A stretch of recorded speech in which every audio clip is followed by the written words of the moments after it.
This is the game of life.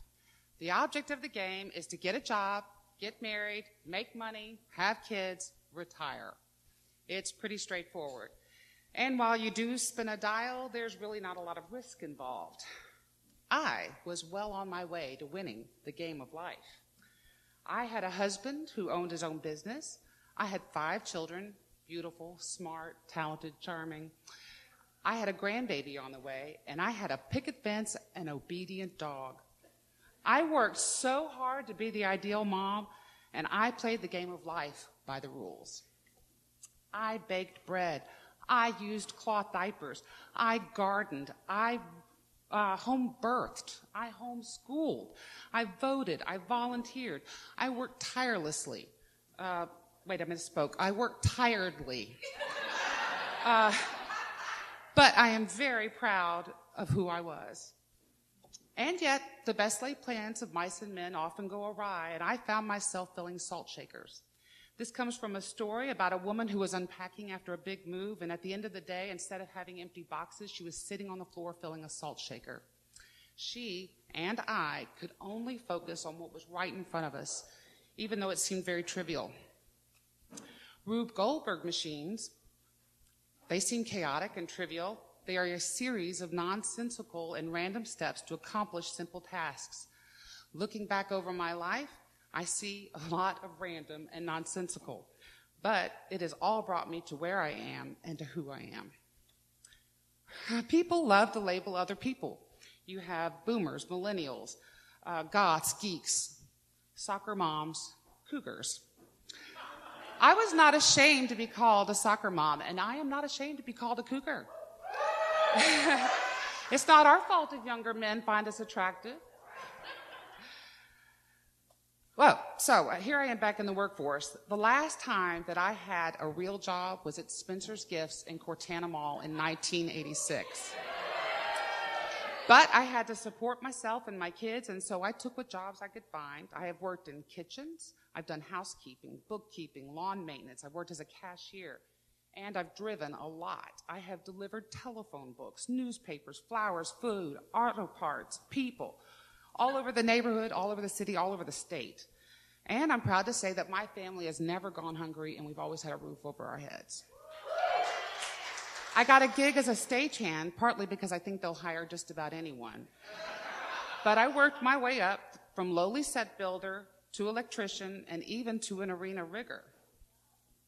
I have run the spotlights for the likes of Eric Clapton, Aerosmith, Fleetwood Mac, and Prince, high in the catwalks of major arenas, even the Superdome.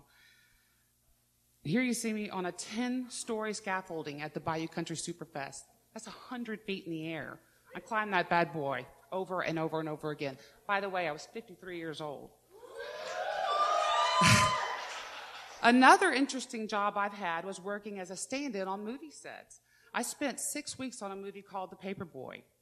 This is the B team. I give you Matthew McConaughey, Nicole Kidman, David Oyelowo, and Zac Efron.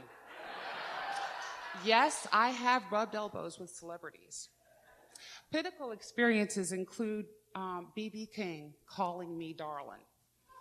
I've also truly befriended my favorite band of all time, Hank and Cupcakes. I first watched them perform at a hostel in Lafayette, and I have gone from hardcore groupie to friend, and now even their occasional tour nanny. Some of my stagehand experiences have included wardrobe. I have ironed the clothes of Sir Elton John. I display the rather extensive collection of beaded dresses owned by Dolly Parton. I have paired the socks of the Jonas Brothers. And I have fluffed the fur of Elmo and Cookie Monster. Truly brushes with greatness. Stretching my wings included a newfound fondness for costumes. I have had too much fun dressing up. I have attended 7 out of the last 10 surreal soirees at the Baton Rouge Gallery. Here I am as a brainstorm and bad luck.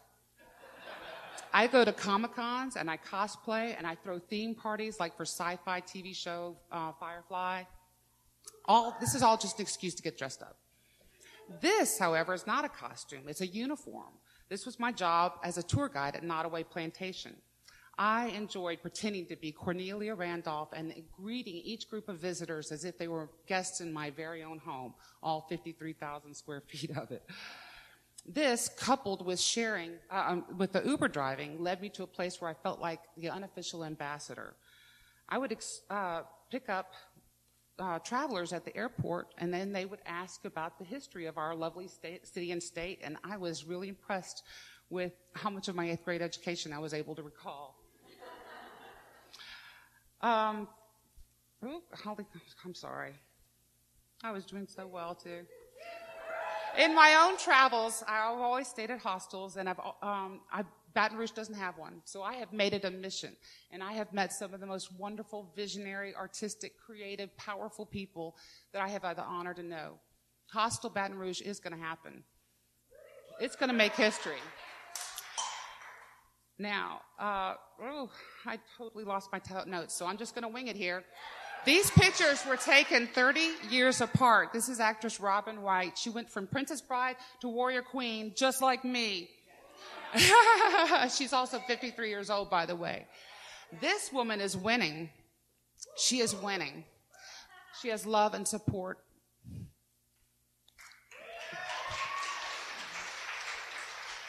Little did she know that all those crazy machinations and all those weird twists and turns would lead her to winning. Now, I still play by the rules. I just play in a different game now. Thank you.